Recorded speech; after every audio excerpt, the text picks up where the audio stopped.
نحمده ونصلي ونسلم على رسوله الكريم اما بعد فاعوذ بالله من الشيطان الرجيم بسم الله الرحمن الرحيم يا أيها الذين آمنوا قوا أنفسكم وأهليكم نارا قال النبي صلى الله تعالى عليه وآله وسلم ما نحل والد ولدا أفضل من أدب حسن أو كما قال عليه الصلاة والسلام صدق الله مولانا العظيم صدق وبلغنا رسوله النبي الأمي الأمين الحبيب الكريم۔ حمد و صلاة کے بعد زیب محفل استاذ العلماء حضرت علامہ مولانا ملک شوکت علی آوان صاحب زید شرفکم، میزبان محفل استاذ العلماء حضرت علامہ مولانا محمد زبیر اسلم صاحب زید مجدکم، دیگر قابل احترام حضرات علماء کرام برادران اسلام، آج میری گفتگو کا موضوع ہے تربیت اولاد۔ اولاد اللہ تعالیٰ کی ایک نعمت ہے، یہ وہ نعمت ہے جس کے بغیر زندگی خوشیوں سے محروم ہوتی ہے۔ اولاد وہ نعمت ہے جس کی خواہش اللہ کے نبیوں نے بھی کی، تو جس طرح ہر نعمت کی قدر کرنی چاہیے اسی طرح اولاد کی بھی قدر کرنی چاہیے، اسے اللہ تعالیٰ کا انعام اور عطیہ سمجھنا چاہیے۔ اسلام ہر نہج پر ہماری رہنمائی کرتا ہے، تو اسلام نے ہمیں اولاد کی تربیت کے بارے میں بھی ایک مکمل ضابطہ عطا فرمایا ہے۔ جو آیہ کریمہ میں نے آپ کے سامنے پڑھی، ارشاد باری تعالی ہے یا ایھا الذین آمنوا، اے ایمان والو، قوا انفسکم و اہلیکم نارا، بچاؤ اپنے آپ کو اور اپنے اہل و عیال کو نارن وقودھا الناس والحجارہ، اس آگ سے جس کا ایندھن پتھر اور انسان بنیں گے۔ یہ آیت کریمہ اتری تو صحابہ کرام نے عرض کیا یا رسول اللہ صلی اللہ علیہ وسلم، ہم خود ایمان لائے اور آپ کی تعلیمات کو اپنایا، انشاءاللہ ہم تو جہنم سے بچیں گے، ہم اہل و عیال کو کیسے جہنم سے بچا سکتے ہیں؟ تو آپ صلی اللہ علیہ وسلم نے فرمایا یہی چیز انہیں تعلیم دو کہ وہ ایمان لائیں اور اللہ رسول کی اطاعت کو شعار حیات بنائیں۔ جب آپ انہیں یہ چیزیں سکھائیں گے تو واضح بات ہے وہ بھی جہنم سے بچ جائیں گے۔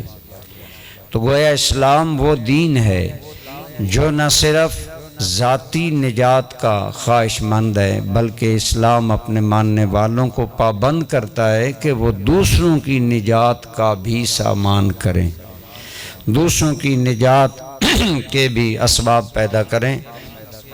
تو اولاد چونکہ ماں باپ کے تابع ہوتی ہے، اس لیے اولاد کی تربیت ماں باپ کا فرض ہے۔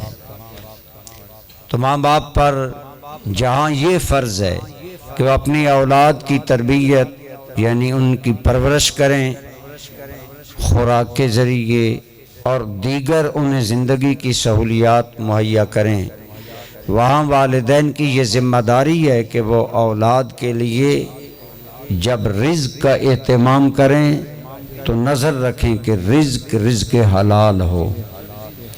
جب رزق حلال آپ کی اولاد کے پیٹ میں جائے گا تو یقیناً آگے نتائج بھی اچھے ہوں گے۔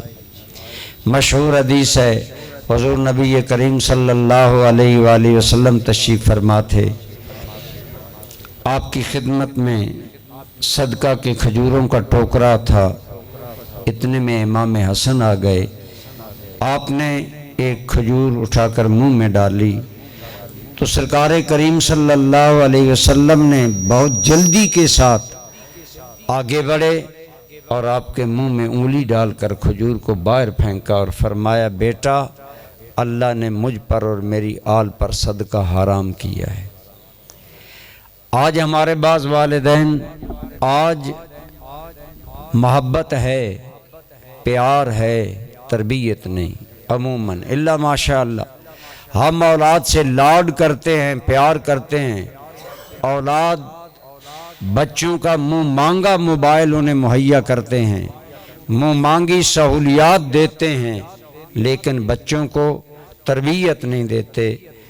اور میں نے ایک آدمی کو دیکھا، وہ مجھ سے ملنے لگا تو اس نے بچہ اٹھایا ہوا تھا اور اس کے ہاتھ میں سونے کی انگوٹھی تھی۔ میں نے کہا کہ آپ کے بچے کے ہاتھ میں سونے کی انگوٹھی ہے، احتیاط کرنی چاہیے۔ تو کہنے لگا جی بچہ نابالغ ہے۔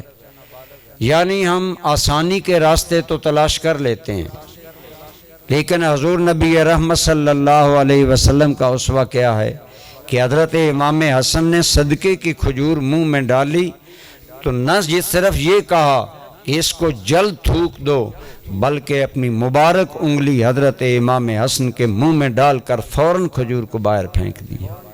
اور ایک لمحہ کے لیے بھی جو چیز آل بیت پر حرام تھی اس کو حضرت امام حسن کے منہ میں رسول اللہ نے نہیں رہنے دیا۔ اور آج ہم چھوٹے بچوں کو سونا پہناتے ہیں، غیر شرعی چیزوں کا عادی بناتے ہیں، خود لاڈ اور پیار میں۔ تو برادران اسلام، اللہ تعالیٰ نے ہماری ذمہ داری عائد کی ہے کہ جو اللہ نے نعمت اولاد آپ کو عطا کی ہے، آپ اسے بھی اللہ رسول کی اطاعت کا نمونہ بنائیں، ان کی بھی تربیت اللہ رسول کی اطاعت میں کریں۔ ایک مفکر کی بڑی پیاری بات ہے، وہ فرمانے لگے اولاد آپ کے ہاتھ میں کچی مٹی کی طرح ہے یا گیلی مٹی کی طرح ہے، جیسے کمہار کے ہاتھ میں گیلی مٹی ہوتی ہے تو وہ جو چاہتا ہے بناتا ہے، اسی طرح اولاد آپ کے ہاتھ میں کچی مٹی کی طرح دی گئی ہے، اس کو جو شکل آپ دیں گے وہی آگے جا کر اختیار کریں گے۔ آپ انہیں نیک بنائیں گے وہ نیک بنیں گے، آپ انہیں اچھائی کنورٹ کریں گے، اچھائی سکھائیں گے، بتائیں گے، سکھائیں گے، وہ کل آپ کی اچھی اولاد ہوگی۔ ماں باپ کو اولاد سے فطری محبت، شفقت، کرم، رحمت دل میں ہوتا ہے، ہونا چاہیے۔ حضور نبی رحمت صلی اللہ تعالی علیہ وآلہ وسلم امام حسن کو چوم رہے تھے۔ ایک اعرابی آیا اور کہنے لگا یا رسول اللہ صلی اللہ علیہ وسلم آپ بھی اولاد کو چومتے ہیں؟ تو ایک روایت میں آتا ہے کہ آپ نے فرمایا من لم یرحم لا یرحم، جو رحم نہیں کرتا اس پر رحم نہیں کیا جاتا۔ ایک روایت میں کہ آپ نے فرمایا اگر اللہ نے تیرے دل سے رحم نکال لیا ہے تو میں کیا کروں؟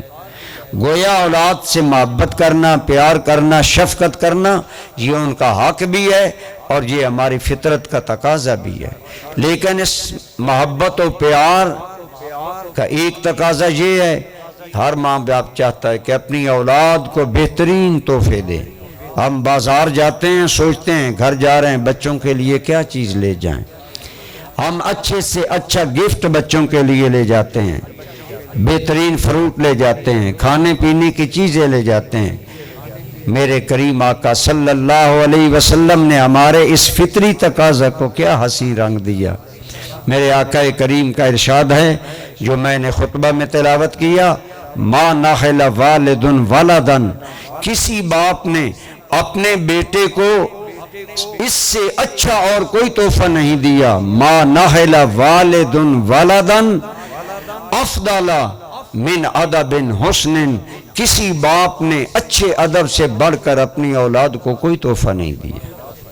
گویا رسول اللہ صلی اللہ علیہ وسلم کی نظر میں ماں باپ جو اولاد کو بہترین سے بہترین اور اچھے سے اچھا تحفہ دے سکتے ہیں وہ حسن تربیت ہے، وہ حسن ادب ہے، وہ اچھے اخلاق کی تعلیم ہے کہ بچوں کو پیار اور لاڈ میں بگاڑ نہ دیں بلکہ انہیں حسن اخلاق کا عادی بنائیں، ان کو اچھی عادات عطا کریں اور ان کے اندر اچھی چیزوں کو پیدا کریں۔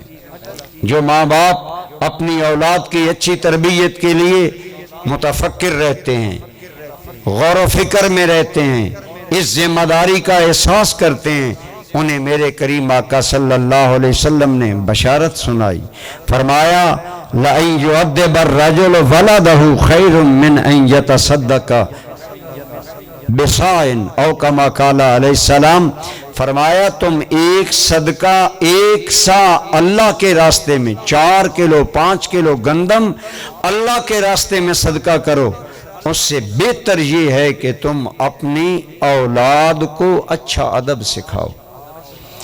جو باپ جو ماں اپنی اولاد کو اچھا ادب سکھاتی ہے، گویا اس کا یہ ادب سکھانا عبادت قرار دیا گیا اور اسے صدقہ سے بہتر قرار دیا گیا۔ امیر آدمی تو گندم صدقہ کر سکتا ہے اور صدقے کر سکتا ہے، غریب آدمی صدقہ نہیں کر سکتا، لیکن میرے کریم نے اولاد کو اچھی تربیت کو صدقے سے بہتر قرار دیا۔ گورے نے بتایا کہ تم صدقے سے بہتر یہ عمل کر رہے ہو کہ تم اپنی اولاد کی تربیت کے لیے فکر مند ہو، انہیں اچھی تعلیم دیتے ہو اور اس کے لیے فکر مند ہو۔ اس لیے آپ صلی اللہ علیہ وسلم نے مختلف انداز میں اولاد کی تربیت کے بارے میں ہمیں یعنی امت کو تعلیمات دی۔ آپ صلی اللہ علیہ وسلم نے کہیں فرمایا، ابن ماجہ کی روایت ہے، ادبوا اولادکم واحسنوا ادبہم، اپنی اولاد کو اچھی ان کو تربیت دو اور بہترین اچھی تربیت دو۔ میرے اور آپ کے کریم آقا کا اخلاق، سیرت، حضور کا کردار کتنا حسین تھا، جس سے سرکار نے صداقت اسلام کی دلیل بنایا۔ آپ نے جب پہلے دن اعلان اسلام فرمایا، یہ نہیں کہا کہ میں تمہیں معجزہ دکھاتا ہوں۔ حضور نے اپنی سیرت، اپنا اخلاق، اپنا کردار لوگوں کے سامنے پیش کیا، فرمایا اے لوگوں لقد لبثت فیکم عمرا من قبل، میں تمہارے اندر 40 سال رہا، تم جانتے ہو مجھے، بتاؤ کیف وجدتمونی، تم نے مجھے 40 سالہ زندگی میں کیسا انسان پایا۔ گویا رحمت عالم صلی اللہ علیہ وسلم نے اپنے نبی ہونے کے لیے جو چیز پیش کی وہ سیرت، اخلاق، کردار تھا۔ فرمایا بتاؤ وہ کیسا ہے؟ انہوں نے کہا ما جربناک الا بالصدق والامانہ، ہم نے تو جب بھی آپ کو پایا امین اور صادق ہی پایا۔ تو حسن اخلاق، حسن سیرت، اچھی عادات، یہ وہ کمال ہے جو انسان کی پہچان ہوتا ہے۔ تو میں عرض کر رہا ہوں، میرے آقا کریم فرماتے ہیں ادبنی ربی فاحسن تادیبی، میرے رب نے میری تربیت کی ہے اور میری سب سے اچھی تربیت کی ہے۔ اسی تربیت کو سرکار نے آگے ہمیں بھی اولادوں میں منتقل کرنے کا حکم دیا، فرمایا ادبوا اولادکم واحسنوا ادبہم، اپنی اولاد کو اچھے آداب سکھایا کرو، اچھی عادات انہیں منتقل کیا کرو۔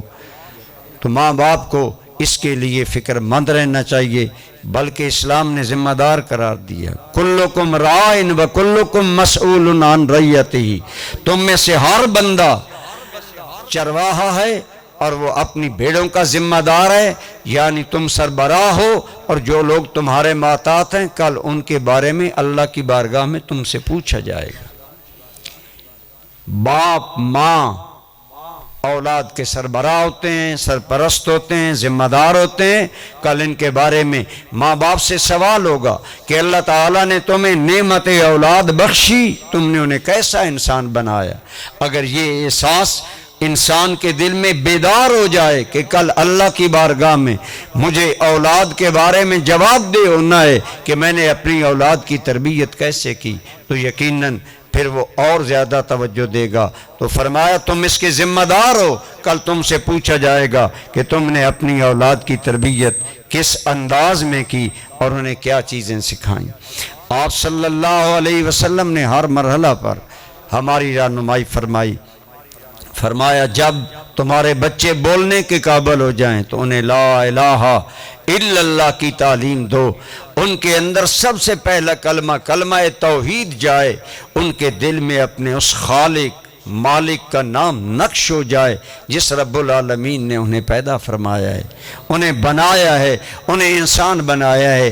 اسی طرح آگے فرمایا کہ ان کی تربیت کرتے ہوئے جب تمہارے بچے 7 سال کے ہو جائیں تو فرمایا مرو اولادکم بالصلاۃ وہم ابناء 7 سنین، جب تمہاری اولاد بچے بچیاں 7 سال کے ہو جائیں انہیں نماز کا حکم دو، وَاضْرِبُوهُمْ عَلَيْهَا وَهُمْ أَبْنَاءُ 10، اور جب وہ 10 سال کی عمر میں ہو جائیں تو 7 سال کی عمر ابتدائی عمر ہوتی ہے، غیر شعوری عمر ہوتی ہے۔ آپ نماز پر آئیں، انہیں نماز کے لیے ساتھ لائیں، انہیں نماز کا کہا کریں۔ ہمارے علماء ہمیں یہ تو بتاتے ہیں کہ سرکار منبر پر جلوہ گر تھے، حسنین کریمین مسجد میں آئے، لڑکھڑائے، گرے تو سرکار نے منبر چھوڑ دیا۔ لیکن میرا سوال ہے حسنین کریمین نانا جان کی تلاش کے لیے مسجد میں کیوں آئے؟ اس لیے وہ جانتے تھے ہمیں نانا جان ملیں گے تو مسجد میں۔ تو گویا اگر سرپرست مسجد کا راستہ اختیار کرے گا تو غیر شعوری طور پر اولاد مسجد کا راستہ اختیار کرے گی۔ حسنین کریمین اس لیے مسجد میں آئے کہ انہیں نانا جان مسجد میں ملیں گے۔ اگر ہم بھی اپنے بچوں کو اس ابتدائی مرحلہ پر مسجد لانے کا عادی بنائیں، ہاں وہ بچے جنہیں شعور نہیں انہیں مسجد میں لانے سے منع کیا گیا حدیث پاک میں، فرمایا وہ بچے جو شعور نہیں رکھتے ان سے اور حیوانوں سے مسجدوں کو بچایا کرو۔ اس لیے بعض نمازی جو بہت چھوٹے بچے ساتھ لاتے ہیں انہیں مسجد میں نہیں ڈالنا چاہیے، وہ مسجد میں گندگی بھی کر سکتے ہیں۔ جب شعور کی عمر کو پہنچ جائیں 7 سال کی عمر کو تو انہیں نماز کی طرف لاؤ۔ جب تم اس طرف انہیں لاؤ گے آہستہ آہستہ نماز ان کی عادت بن جائے گی۔ یہ وہ عمر ہے، اس عمر میں العلم فی الصغر کالنقش علی الحجر، بچپن میں جو بات بتائی جاتی ہے وہ ایسا ہے جیسا کہ پتھر پر لکیر ہوتی ہے۔ بچپن میں جو عادات جو باتیں آپ اولاد کو منتقل کریں گے وہ ان میں منتقل ہوں گی۔ فرمایا جوں ہی شعور بیدار ہو انہیں اللہ کی بندگی کا سلیقہ و طریقہ، نماز سکھاؤ، انہیں نماز کا حکم دو، انہیں نماز پڑھنے کا طریقہ سکھاؤ۔ وَاضْرِبُوهُمْ عَلَيْهَا، اور جب وہ 10 سال کے ہو جائیں، اِذَا هُمْ أَبْنَاءُ 10، جب 10 سال کے ہو جائیں تو پھر نماز نہ پڑھیں تو انہیں ہلکی سزا بھی دے سکتے ہیں۔ آج ہمیں ایک عجیب تعلیم کا طریقہ بتایا گیا، مار نہیں پیار، جس میں بظاہر تو شفقت، حقیقت در حقیقت ہم لوگ آزاد نہیں، ہم ذہنی طور پر مغرب کے غلام ہیں، ہمارے حکمران مغرب کی پیروی کرتے ہیں۔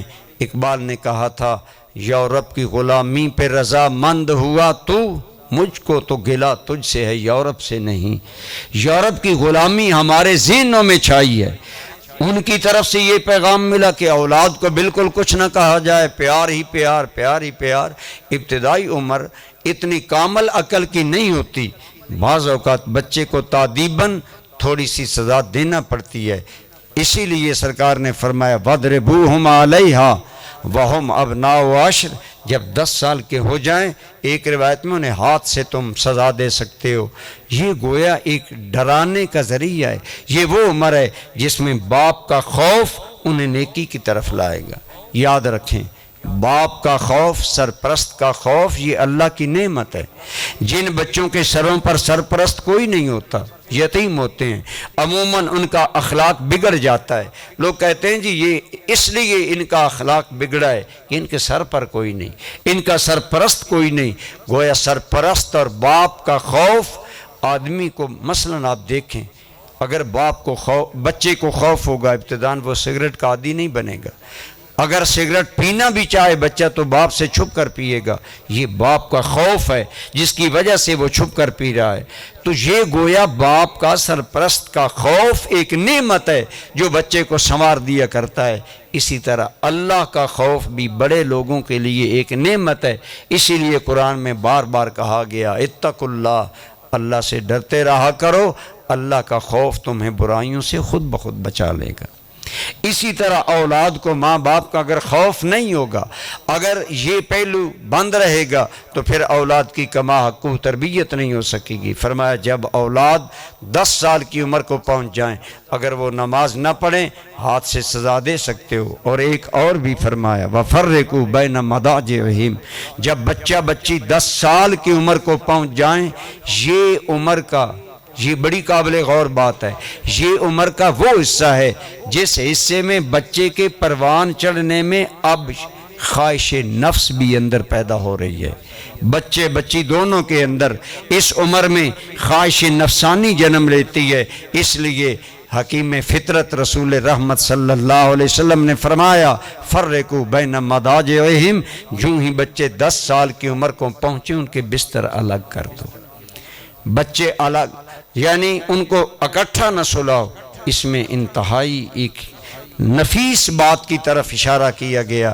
تو فرمایا گویا ہر مرحلے پر آقا کریم صلی اللہ علیہ وآلہ وسلم نے ہمیں رہنمائی دی کہ ہمیں اولاد کی کس طرح تربیت کرنی چاہیے، اور اس بارے میں بار بار مختلف احادیث ہیں جن کے بارے میں جیسا کہ میں عرض کر رہا تھا کہ باپ کا خوف، ڈر بچے کے اندر یہ ہونا ضروری ہے۔ اسی کے سائے میں جو بچے پروان چڑھتے ہیں وہی بچے کامل بنتے ہیں۔ تو بہرحال ایک اور حدیث میں حضرت معاذ رضی اللہ تعالی عنہ کہتے ہیں کہ ہم سرکار کی بارگاہ میں حاضر ہوئے، آپ نے ہمیں 10 باتوں کی نصیحت فرمائی، ان میں سے 2 باتوں کا تعلق میرے موضوع سے ہے۔ آپ نے فرمایا لا ترفع عنہم عصاک ادبا، اولاد کو ادب سکھانے کے لیے ڈنڈا کی اہمیت سے غافل نہ ہونا، یعنی ایک تو یہ ہے کہ اولاد کی تربیت اور انہیں ادب سکھانے سے غافل نہ ہونا، اور دوسرا اشارہ دیا کہ اگر کوئی ایسا بچہ ہے جس کو کہ سختی کیے بغیر اس کو ادب نہیں سکھایا جا سکتا یا وہ ادب قبول نہیں کرتا تو گویا اس کے لیے سرکار کریم صلی اللہ علیہ وسلم نے اجازت دی۔ اقبال نے بھی کہا تھا عصا نہ ہو تو کلیمی ہے کار بے بنیاد، بعض اوقات پند و نصائح ضائع جاتے ہیں لیکن مربی، سرپرست، باپ، تربیت کرنے والے کا خوف ایک حد تک تربیت میں اچھا کردار ادا کرتا ہے، اس لیے آپ نے اجازت دی۔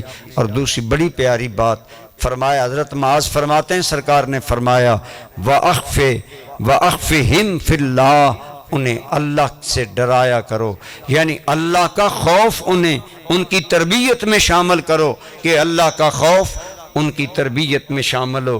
اللہ تعالیٰ سے ڈرنا یہی بڑی عقل مندی ہے اور یہی ہماری تمام خرابیوں کی اصلاح کرنے والی چیز ہے۔ جو قومیں اللہ کے خوف سے بے نیاز ہو جاتی ہیں وہ قومیں اسی طرح کردار سے دور ہو جاتی ہیں۔ جیسے آج ہم معاشرے میں کہتے ہیں جی چوری عام ہے، کرپشن ہے، بددیانتی ہے، جھوٹ ہے۔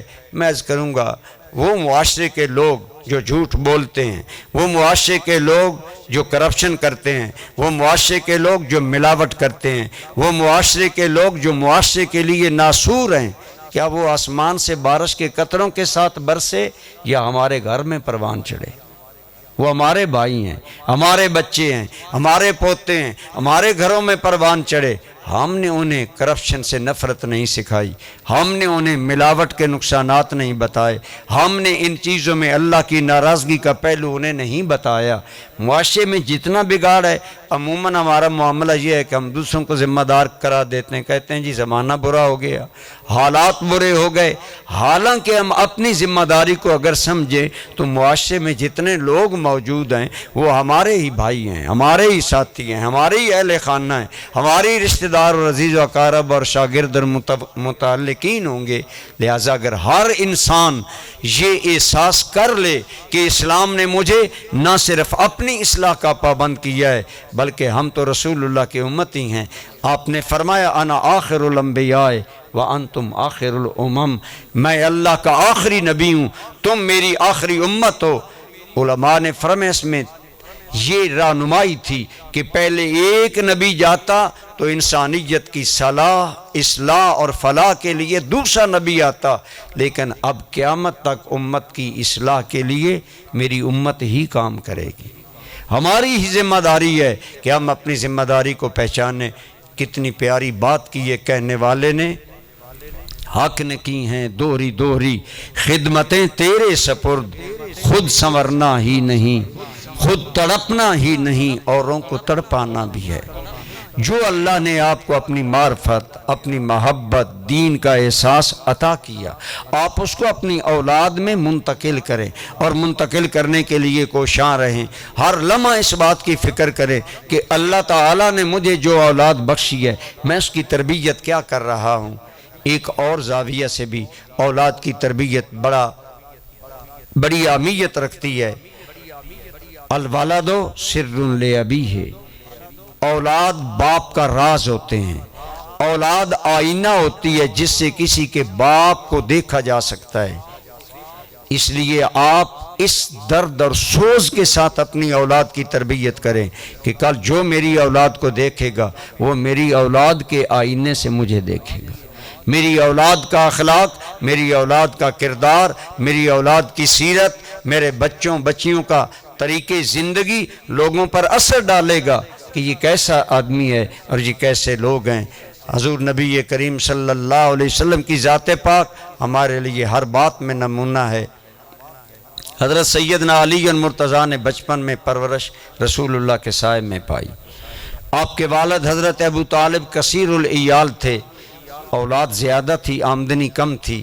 نبی رحمت صلی اللہ علیہ وسلم نے حضرت عباس کو فرمایا، چچا ابو طالب کی اولاد زیادہ ہے، آمدنی کم ہے، ہم ان کا بوجھ کیوں نہ بانٹ لیں؟ ابو طالب کا ایک بیٹا تم لے لو، ایک بیٹا میں لے لیتا ہوں۔ حضرت علی کی خوشبختی کہ انہیں رسول اللہ نے اپنی تربیت میں لے لیا۔ اب حضرت علی اٹھتے بیٹھتے سوتے جاگتے سایہ رحمت عالم صلی اللہ علیہ وسلم میں ہوتے، اس لیے حضرت علی کا کردار بہت اعلیٰ تھا، آپ کی سیرت بہت اعلیٰ تھی۔ حسنین کریمین نے رسول اللہ صلی اللہ علیہ وسلم سے تربیت پائی، ان میں نبی رحمت صلی اللہ علیہ وسلم کے سیرت کا عکس نظر آتا تھا۔ وہ ایک شعر ہے تو اور حوالہ سے، لیکن اس کے اندر یہ بھی روشنی ہے۔ حضرت شاہ نصیر الدین نے کہا تھا، شہید کربلا تیری کہانی کیوں نہ روشن ہو، تیری سیرت میں آغوش رسالت کا اجالا ہے۔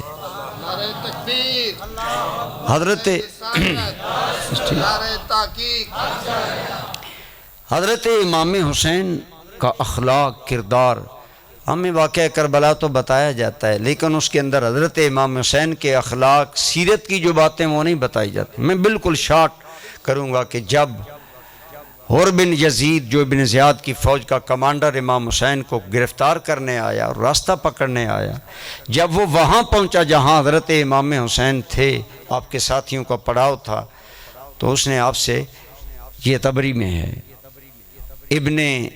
ابن کثیر میں بھی ہے، اس نے، وہ پیاسے تھے، سفر میں آ رہے تھے، پانی پاس نہیں تھا، امام حسین کے ساتھیوں کے پاس پانی تھا، انہیں پیاس تھے، انہوں نے پانی مانگا آپ کے ساتھیوں سے، آپ کے ساتھیوں نے انکار کر دیا، تم ہمارے دشمن ہو، ہم تمہیں پانی کیوں دیں؟ لیکن جب بات امام صاحب تک پہنچی تو آپ نے فرمایا، انہیں ضرور پانی پلاؤ، پیاسوں کو پانی پلانا میرے نانا جان کی سنت ہے، ہمارے طریقے میں شامل ہے۔ تو حضرت امام حسین نے سفر میں انتہائی مجبوری میں انہیں پانی عطا کیا۔ یہ حضور کی سیرت کا پرتو تھا۔ آپ کا بچہ، آپ کا نواسا، آپ کا پوتا کل آپ کی سیرت کا پرتو ہوگا۔ اس احساس سے بھی اپنی اولاد کی تربیت اچھے انداز میں کریں۔ ایک حدیث پاک ملتی ہے، حدیث کی کتابوں میں مشہور حدیث ہے، اس کی راوی سیدہ ام المومنین حضرت عائشہ صدیقہ رضی اللہ تعالی عنہا ہیں۔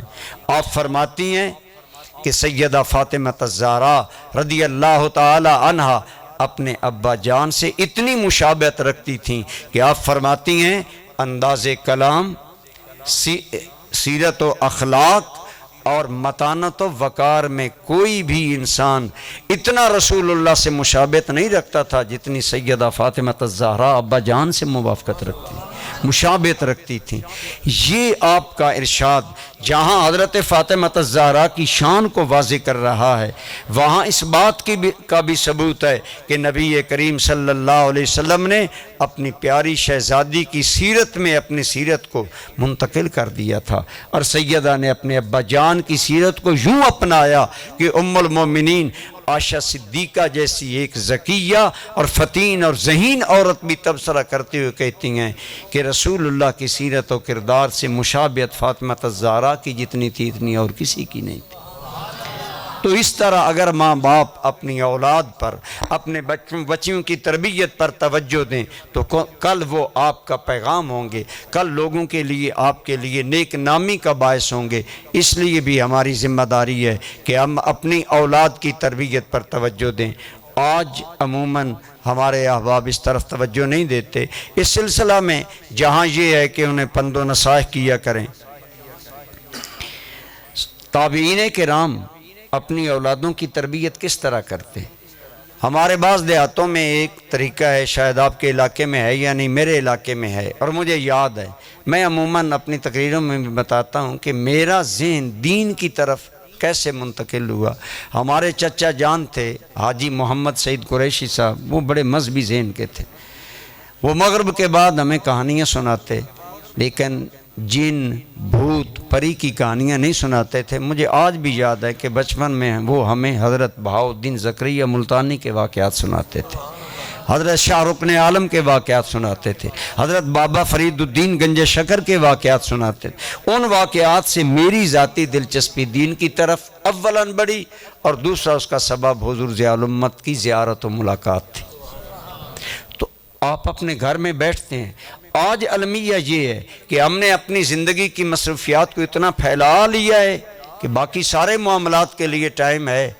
عموماً والدین اپنی اولاد کو ٹائم نہیں دے پاتے۔ ماں ڈاکٹر ہے، باپ ڈاکٹر ہے، ٹائم ہی نہیں ہے کہ اولاد کے پاس بیٹھیں۔ ماں ڈاکٹر ہے، باپ انجینئر ہے، باپ کاروباری ہے۔ ہم دنیا میں اتنے الجھ گئے ہیں کہ وہ پیارے بچے جن کے لیے ہم خون پسینے کی کمائی کما کر لانا ذمہ داری سمجھتے ہیں، ہم انہیں اپنی صحبت کے لیے ٹائم نہیں دیتے، ہم ان کے پاس نہیں بیٹھتے، ہم ان کو ٹائم نہیں دیتے۔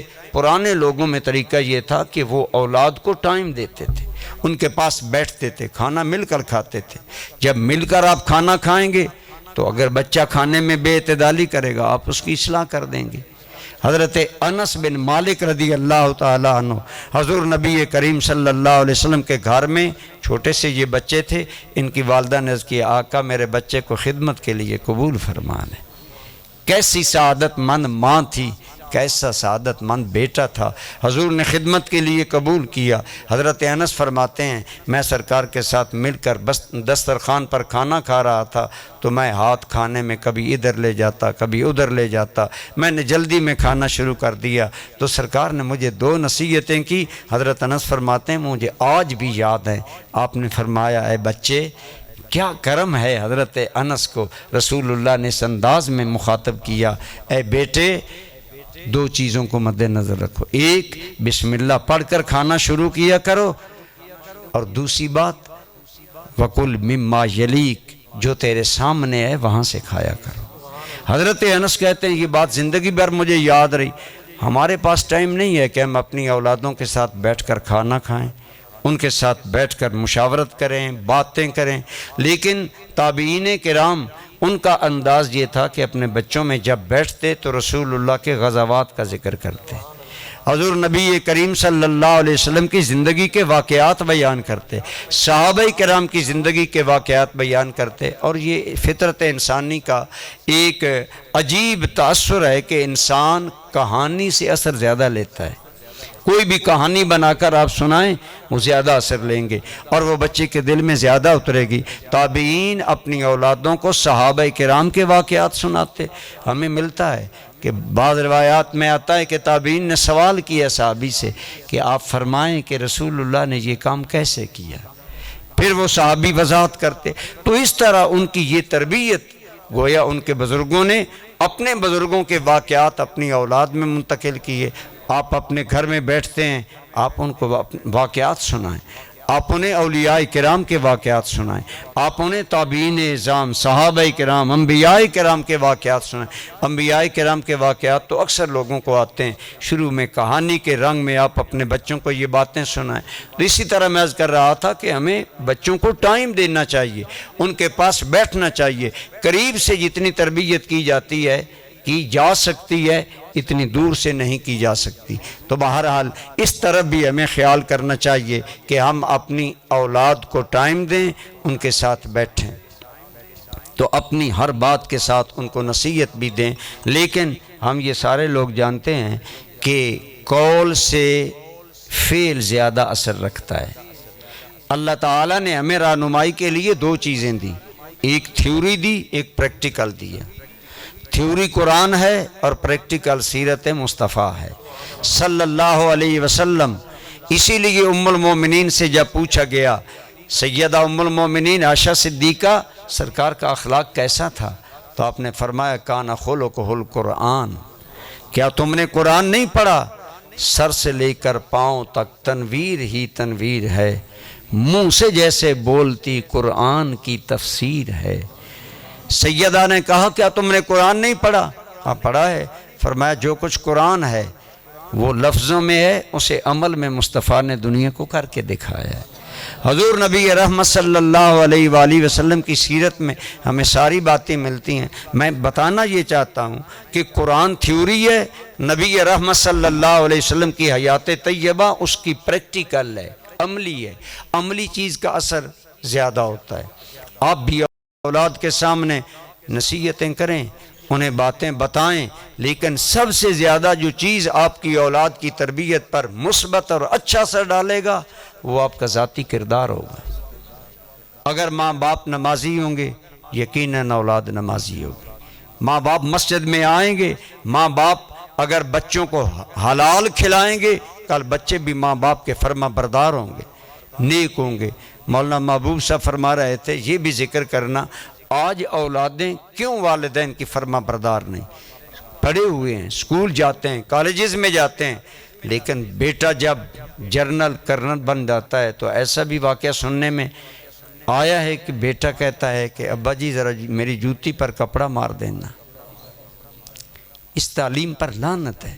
یہ مغربیوں کی تعلیم ہے۔ ہمارے آقا کریم کی تعلیم تو یہ ہے کہ اگر امتی نماز بھی پڑھ رہا ہو اور ماں باپ نام لے کر بلائیں تو نفل نماز ہے تو چھوڑ کر حاضر ہو جائے۔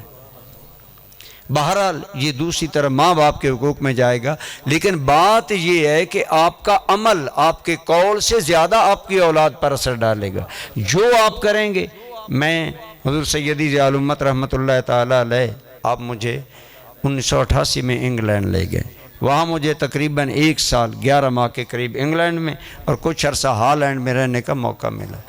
الحمدللہ قبلہ حضرت صاحب کی شروع سے یہ تربیت تھی کہ جو دین پڑھا ہے اس کو آگے منتقل کرو۔ تو میں نے وہاں جوان بچوں کی ایک تنظیم بنائی، اس کا نام رکھا مسلم یوتھ آرگنائزیشن۔ اس کے ذریعے ہم نے بچوں کو منظم کیا اور الحمدللہ بچے مسجد میں آنے لگے۔ تو ایک باپ مجھے کہنے لگا کہ الحمدللہ آپ کے آنے سے ہمارا بچہ نمازی بن گیا ہے، لیکن وہ عشاء کی نماز نہیں پڑھتا، تو آپ ذرا مہربانی کریں اس کو کہیں کہ وہ عشاء کی نماز پڑھا کرے۔ وہ آیا، میں نے کہا زاہد تیرے باپ کی طرف سے یہ شکایت آئی ہے کہ تم عشاء کی نماز نہیں پڑھتے۔ تو یہاں ہمارے بچے جھجک میں رہتے ہیں، شرم حیا ادب میں رہتے ہیں، یہ اچھا ماحول ہے۔ وہاں ادب والی تو کوئی بات نہیں، بڑا بھی یوں چھوٹا بھی یوں۔ تو وہ کہنے لگا، اس نے کہا حضرت میرا باپ میری شکایت لگاتا ہے، اپنے بارے میں نہیں سوچتا۔ جب میرا باپ آئے تو آپ اس سے پوچھیں کیا وہ خود عشاء کی نماز پڑھتا ہے؟ میں نے کہا اچھا ٹھیک ہے۔ اتفاقاً دونوں باپ بیٹا جمع ہو گئے، تو میں نے انہیں بلایا تو اس نے یہی بات کی۔ اس نے کہا سر جی یہ میرے والد سے آپ پوچھیں یہ عشاء کی نماز پڑھتے ہیں؟ جب یہ نہیں پڑھتے تو میں کیسے پڑھوں؟ تو ماں باپ کے اخلاق و کردار کا جو عمل ہے نا، یہ قول سے زیادہ آپ کی اولاد کو متاثر کرے گا۔ آپ اگر نمازی ہیں، آپ اگر اللہ کے حضور میں حضور قلب سے نماز پڑھتے ہیں، اگر آپ راتوں کو جاگ کر اللہ کی بندگی کرتے ہیں، کبھی نہ کبھی آپ کا بیٹا بیٹی آپ کو اس حال میں ضرور دیکھے گا، اس کے دل پر ایک اثر ہوگا۔ جب جہان سویا ہے تو میرا باپ مصلی بچھا کر دل کا رابطہ خدا سے قائم کی ہوئے۔ میری ماں اٹھتی ہے تہجد پڑھتی ہے، میری ماں یہ عمل کرتی ہے۔ کتنی مثالیں ایسی موجود ہیں۔ اگر امام حسین نے قرآن سے وفا کی تو کیا آپ نے نہیں سنا کہ سیدہ فاطمہ الزہرا جب بچوں کو دودھ پلاتی تھیں تو ادھر قرآن کی تلاوت جاری ہوتی تھی، ادھر سیدہ، ادھر اگر چکی چلتی تھی تو ادھر سیدہ کی زبان پر قرآن کی تلاوت جاری ہوتی تھی۔ ماں باپ کا عمل زیادہ متاثر کرتا ہے اولادوں کو۔ آج علم بک رہا ہے، بڑے بڑے کالجز یونیورسٹیاں علم بیچ رہے ہیں، جہاں علم کاروبار بنا لیا جائے وہاں تربیت نہیں ہوتی۔ یہی وجہ ہے کہ آج عموماً میرے پاس بھی ماں باپ آتے ہیں، جی کوئی تعویذ دیں، بچے ہماری بات نہیں مانتے۔ میں نے ایک آدمی سے پوچھا، آپ عموماً شکوہ کرتے ہیں، آپ نماز پڑھتے ہیں؟ کہنے لگا جی نہیں، نماز کوئی مل جائے تو پڑھ لیتا ہوں، نہیں پڑھتا۔ تو میں نے کہا جب آپ اللہ کے نافرمان ہیں تو آپ کیسے امید رکھتے ہیں کہ آپ کی اولاد آپ کی فرما بردار؟ وہ دیکھ نہیں رہا کہ تم اللہ کے نافرمان ہو، اس لیے وہ تمہاری نافرمانی کرے گا۔ اور اگر تم اللہ کے فرما بردار بن جاؤ گے، یقیناً تمہاری اولاد بھی اللہ تعالیٰ کی فرما بردار بن جائے گی۔ جب ماں باپ خود عمل کریں، ان کا عمل زیادہ اثر ہوتا ہے اولاد کے لیے۔ ہمارے دارالعلوم میں ایک بچہ پڑھتا تھا، ہم بچوں سے بعض اوقات مثلاً کہتے ہیں پانی پلائیں، کتاب لائیں۔ ایک بچہ تھا ہمارا، ہم اس کو جب کہتے پانی لاؤ یا کوئی کام کرو تو وہ پڑھتا بسم اللہ الرحمن الرحیم۔ میں بڑا متاثر ہوا، چھوٹا سا بچہ تھا، گجرانوالہ شہر کا تھا۔ بعد میں اس نے مجھے بتایا کہ میں اور بچپن میں حضرت علامہ پیرزادہ ثاقب رضا مصطفیٰ صاحب، میں اور آپ کلاس فیلو ہیں بچپن کے، تو وہ بچہ بسم اللہ پڑھتا۔ میں نے اس سے پوچھا یہ عادت تمہیں کہاں سے پڑھی؟ تو اس نے کہا استاد جی یہ عادت مجھے میری ماں سے ملی ہے، میری ماں کی یہ عادت تھی۔ برتن اٹھاتی تو بسم اللہ پڑھتی، برتن میں سالن ڈالتی تو بسم اللہ پڑھتی، پانی ہمیں ڈال کر دیتی تو بسم اللہ پڑھتی۔ جب ماں اس سیرت کی تھی، اللہ تعالیٰ نے غیر شعوری طور پر اس کے بچے کو یہ سیرت عطا کر۔ بڑی اولاد کی تربیت میں بہت بڑا جو اثر کرنے والی چیز ہے وہ ماں باپ ہوتے ہیں، وہ جس نوعیت کے ہوتے ہیں۔ آج ہمارا بیٹا ہمیں آنکھیں نکالتا ہے، ہماری بات نہیں مانتا۔ کالجز یونیورسٹیوں میں پڑھنے والے بچے ماں باپ کو بالکل کوئی اہمیت نہیں دیتے، انتہائی نظر انداز کرتے ہیں۔ چلو شادی کا معاملہ تو الگ رہا، عام معاملات میں بھی ماں باپ کو اہمیت نہیں دیتے۔ لیکن ہم کیا قرآن کے حوالے سے پڑھتے نہیں ہیں کہ ایک باپ نے اکلوتے جوان بیٹے کو کہا تھا، بیٹا میں نے خواب دیکھا ہے کہ میں تمہیں ذبح کر رہا ہوں، تیرا کیا ارادہ ہے؟ یا بنی انی ارا فی المنام انی اذبحک فانظر ماذا تری، میں نے خواب دیکھا ہے کہ میں تمہیں ذبح کر رہا ہوں، تو کیا کہتا ہے؟ تو بیٹے نے کیا کہا؟ یا ابت افعل ما تؤمر ستجدنی انشاءاللہ من الصابرین، ابا جان جو حکم ملا آپ کر گزریں، میرے بارے میں نہ سوچیں کہ میں شکوہ کروں گا، میں بے صبری کروں گا۔ میں بھی جس طرح آپ اپنے مالک کے حکم پر سراپا اطاعت بن جائیں گے، میں بھی سراپا شکر بن جاؤں گا۔ اقبال کہتا ہے حضرت اسماعیل علیہ السلام کی غایت درجہ کی یہ اطاعت جان جاننے کا مسئلہ ہے۔ باپ کہہ رہے ہیں میں ذبح کر رہا ہوں، عالم شباب ہے۔ ایک روایت کے مطابق حضرت اسماعیل علیہ السلام کی عمر اس وقت 13 سال تھی، گویا شباب کی دہلیز پر قدم رکھنے والے تھے۔ جوانی میں تو ہزاروں امنگیں انسان کے دل میں انگڑائیاں لیتی ہیں، لیکن ہزاروں امنگوں کا امین سینہ کوئی عذر نہیں کرتا، کہتا ہے ابا جان آپ کریں جو حکم ہے، آپ مجھے صابر پائیں گے۔ اقبال کہتا ہے اتنی غایت درجہ کی بے مثل اطاعت باپ کے سامنے یوں سرنڈر کرنا اور گردن جھکانا کیوں تھا؟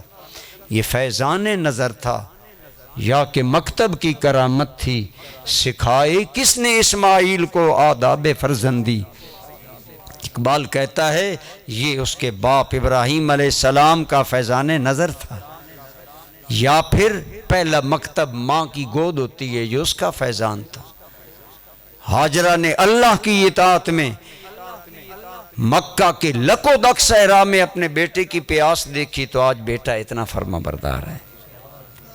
اگر ابراہیم علیہ السلام نے چند دن کے بیٹے کو، حضرت اسماعیل علیہ السلام پیدا شام میں ہوئے، جو سرسبز شاداب علاقہ، بہاروں کا علاقہ، لیکن حکم ہوا انہیں لے جاؤ مکہ میں آباد کرو میرے گھر کے پاس۔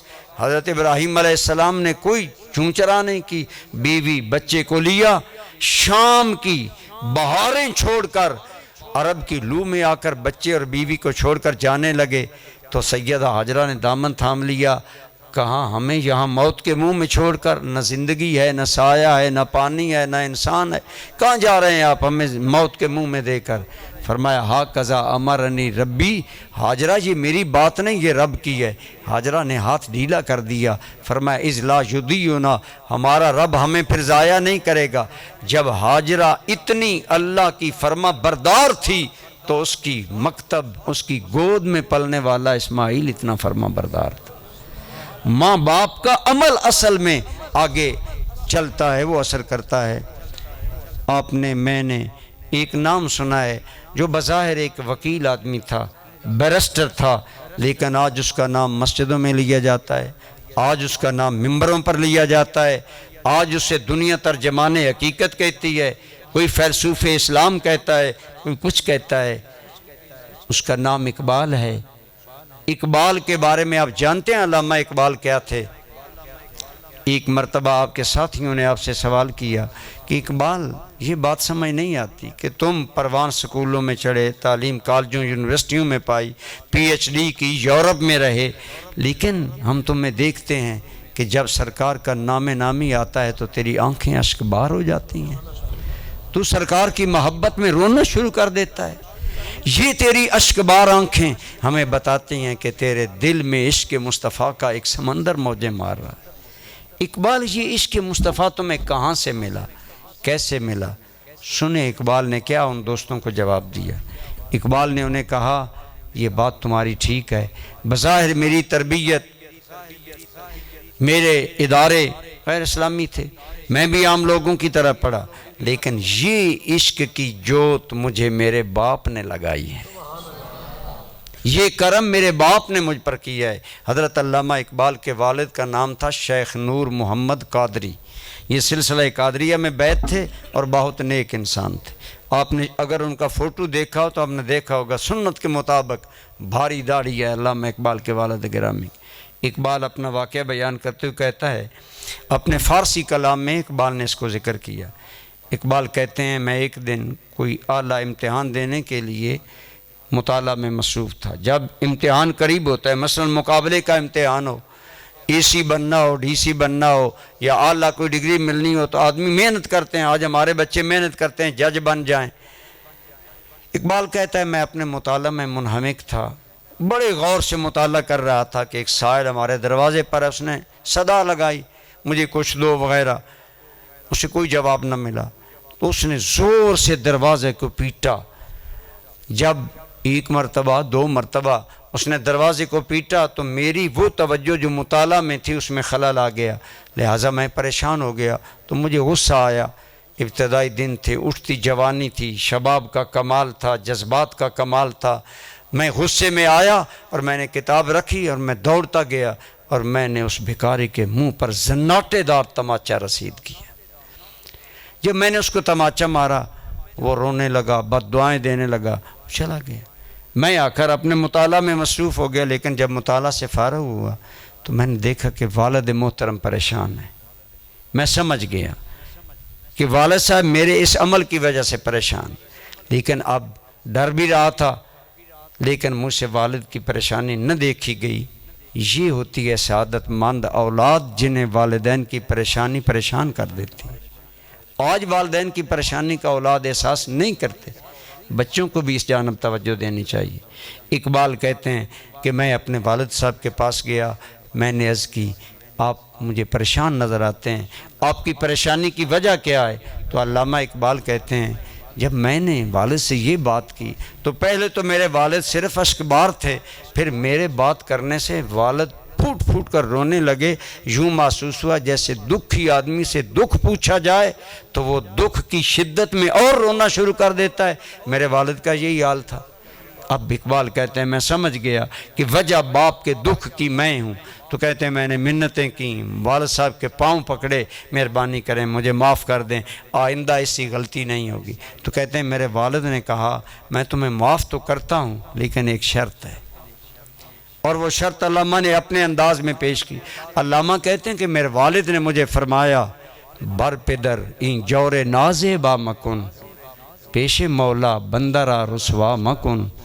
اس کا مطلب یہ ہے کہ میرے والد نے کہا اقبال کل قیامت کا دن ہوگا، اللہ کی کچہری ہوگی، رسول اللہ مقام محمود پر جلوہ گر ہوں گے، یہی سائل چیختا روتا صدا بلند کرے گا، تو اے اقبال بتا میں اللہ کو اور اللہ کے رسول کو کون سا منہ دکھاؤں گا کہ اللہ نے مجھے اقبال جیسا ذہین بیٹا دیا اور میں نے اسے ایک تماچے مارنے والا، سائلوں کو ستانے والا ظالم انسان بنایا۔ اقبال بر پدر این جور نازیبا مکن، اپنے باپ پر یہ نازیبا ظلم نہ کر، پیش مولا بندرا رسوا مکن، مجھے رسول اللہ کے سامنے شرمندہ نہ کر میں نبی رحمت کو کون سا منہ دکھاؤں گا۔ آج ہے ہم میں سے کوئی باپ اس احساس کا حامل کہ اسے رسول اللہ کا اتنا حیا ہو، اسے اللہ کا اتنا خوف ہو، اللہ کی بارگاہ میں جواب دہی کا اتنا احساس ہو۔ اقبال نے آگے وہ نصیحت نقل کی، فرماتے ہیں مجھے میرے باپ نے کہا معافی تو میں ملتی ہے لیکن شرط یہ ہے کہ غنجائے از شاخ سارے مصطفیٰ، گل از باد بہار مصطفیٰ۔ اے اقبال شرط یہ ہے کہ تم رسول اللہ صلی اللہ علیہ وسلم کے باغ کا ایک پھول بن جاؤ، اور تو غنچہ ہے جسے کہ رسول اللہ کی باد صبا کھلا کر ایک پھول بننا۔ تو کہتے ہیں اس طرح مجھے میرے باپ، اب میں نے جب یہ باپ کی بات سنی تو میرے دل میں خیال آیا کہ نبی کریم صلی اللہ علیہ وسلم کا شرم و حیا ایک امتی کے دل میں کتنا ہونا چاہیے کہ وہ قلب اپنے باپ کے سامنے اپنے عمل کی اور رسول اللہ کے سامنے اپنے عمل کی جواب دہی پر، میرا باپ رو رہا ہے، کہتے ہیں میرے باپ کی اس وجہ سے میرے دل میں حضور کا ادب، احترام، محبت اور عشق ایسا پیدا ہوا کہ اب الحمدللہ میری زندگی حضور کی محبت میں گزر رہی ہے۔ تو اقبال کی زندگی سنوارنے والی چیز، اقبال کہتا ہے میرے باپ تھے، میرے باپ کا وہ انداز حیات تھا۔ تو میں عرض کر رہا تھا کہ باتوں سے زیادہ عمل اثر رکھتا ہے۔ آپ خود نیک آج بن جائیں، اللہ کی بارگاہ میں گڑ گڑا کر اپنے معاملات کو درست کر لیں اور پھر احساس کے ساتھ اپنی اولاد کی تربیت کریں، انشاءاللہ آپ کی اولاد بھی، اس کی بھی تربیت ہو جائے گی، وہ بہتر بھی ہو جائے گی۔ لیکن اسلام میں ہمیں یہ بھی ملتا ہے جہاں انہیں زبانی نصیحت کرو، جہاں انہیں کچھ چیزیں سکھاؤ۔ ایک حدیث پاک میں آتا ہے جسے امام طبرانی نے ذکر کیا، ادبو اولادکم علی ثلاث خصال، 3 چیزوں پر اپنی اولاد کو پروان چڑھاؤ۔ پہلی چیز حب نبیکم، اپنی اولاد کو اپنے نبی کی محبت سکھاؤ۔ وہ حب اہل بیت ہی، اپنے نبی کے اہل بیت کی محبت سکھاؤ، یعنی نبی پاک کے ہر تعلق کی محبت سکھاؤ، صحابہ کی محبت، اہل بیت کی محبت، ازواج مطہرات سے عقیدت۔ اور تیسری چیز فرمایا کہ یہ روایت حضرت علی سے مروی ہے، امام طبرانی کہتے ہیں کہ حضرت علی نے فرمایا، سرکار نے تیسری چیز یہ ارشاد فرمائی کہ اپنی اولاد کو اپنے نبی کی محبت، اپنے نبی کی آل کی محبت اور تلاوت قرآن پر ان کی تربیت کرو۔ آج ہر باپ کو، ماں کو سوچنا چاہیے میرے بچوں کو کتنا قرآن آتا ہے۔ میں اپنی مسجد میں کورونا سے پہلے اجتماعی اعتکاف کرتا ہوں تو 150 کے قریب ہمارے پاس بچے ہوتے، مڈل پاس یعنی مڈل سے ہم میٹرک پاس اس دفعہ ہم نے کر دیا پیچھے کہ میٹرک پاس بچہ اعتکاف، matric, F A, F S C, B S C, 2 بچے ایم فل بھی ہمارے پاس اعتکاف بیٹھے۔ ہم نے 1 گھنٹے کا پیریڈ ان کے لیے صبح قرآن کریم کا بنایا۔ میں مسجد میں آپ کا بیٹھ کر عرض کر رہا ہوں، خدا کی قسم دل خون کے آنسو روتا تھا کہ بچے ایف ایس سی پاس تھے لیکن قرآن دیکھ کر پڑھنا نہیں آتا تھا۔ آج ہمارا حال یہ ہے، کیوں نہیں ہم سوچتے کہ جہاں ہم اپنے بچوں پر لاکھوں روپے دنیاوی تعلیم کے لیے لگا رہے ہیں، کم از کم انہیں اللہ کا کلام تو دیکھ کر پڑھنا آتا ہو نا۔ تو 3 چیزوں پر اپنی اولاد کی تربیت کرو، حب رسول، حب اہل بیت رسول اور تلاوت قرآن۔ اسی طرح حضور نے اور رہنمائی دی، لیکن یہ بھی ہے، میں اپنی بات کو کلوز کرتا ہوں، کہ دل درد مند سے اولاد کے لیے دعائیں بھی مانگا کرو کہ یا اللہ میری اولاد کو نیک بنا۔ 19ویں پارے میں اللہ کے بندوں کی نشانی ہے کہ جو 18 نشانیاں وہاں بیان کی گئیں، ان میں سے ایک یہ ہے کہ اللہ کے بندے اللہ سے یوں دعا کرتے ہیں، ربنا حب لنا من ازواجنا وذریاتنا قرۃ اعین واجعلنا للمتقین اماما۔ اے ہمارے رب کریم، ہمیں ہماری بیویوں کی طرف سے اور ہماری اولادوں کی طرف سے آنکھوں کی ٹھنڈک عطا فرما۔ آپ کی آنکھیں کب ٹھنڈی ہوں گی؟ آپ کی نگاہوں کو نور اور دل کو سرور کب ملے گا؟ جب آپ کی اولاد نیک ہوگی۔ ان کو نیک بنانے کے لیے اپنے قول سے بھی کوشش کریں، اپنے فعل اور عمل سے بھی کوشش کریں، توجہ دھیان بھی ان پر، وہ اقبال والی بات کہ اپنی نظر بھی رکھیں، انہیں فیضان نظر بھی ملے اور انہیں دعائیں بھی دیں۔ حدیث پاک ہے 3 آدمیوں کی دعا رد نہیں ہوتی، والدین جو اولاد کے لیے دعا کرتے ہیں وہ رد نہیں ہوتی، جو امام عادل دعا کرتا ہے وہ رد نہیں ہوتی، اور روزہ دار روزہ کھولتے وقت جو دعا کرتا ہے وہ رد نہیں ہوتی۔ آپ جو ماں باپ ہیں اپنی اولاد کو دعاؤں میں بھی شامل رکھیں۔ دعائے اللہ تعالی ہمیں اس عظیم فریضہ کو ادا کرنے کی توفیق عطا فرمائے۔ وما علیہ الا البلاغ۔